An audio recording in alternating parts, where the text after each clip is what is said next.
A new bill that stiffens the penalties for illegal dumping will soon become law.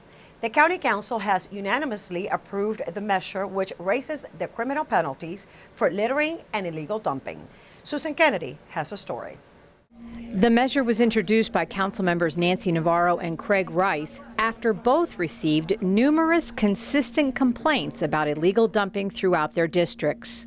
Well, unfortunately, what we're seeing is that there are these companies that are contracting to remove trash, but in fact, they're not taking it to our local dump. They're actually dumping it in neighborhoods and in commercial areas and in environmentally sensitive areas, and that's creating a tremendous problem for us, not just when it comes to blight in neighborhoods, but also when it comes to environmental concern. One of the things we have observed in different parts of the county, but particularly came up to my attention in my district, are areas, especially neighborhoods, that are very dense, where people started to just, dump things like mattresses or motor oil, things of that nature all throughout.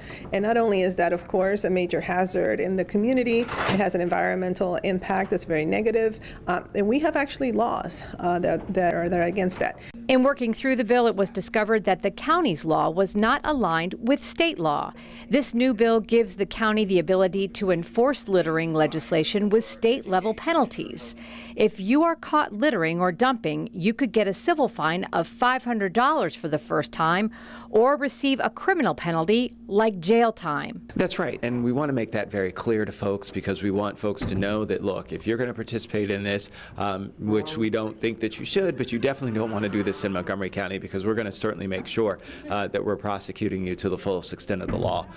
This is something that's very serious for us, and unfortunately what we're seeing it is in some of our more economically depressed neighborhoods, which also says something about the people that are doing this and thinking that just because there are some of our lower income or poor people that you can therefore do this to them is not right. I think that's important to have as part of our toolbox. My approach has been to build community and to make sure that we're able to get neighbors, working with neighbors towards enhancing their communities, and through that we have partnered with Impact Silver Spring and Montgomery Housing Partnership because we believe that it's both about prevention, but enforcement is important too.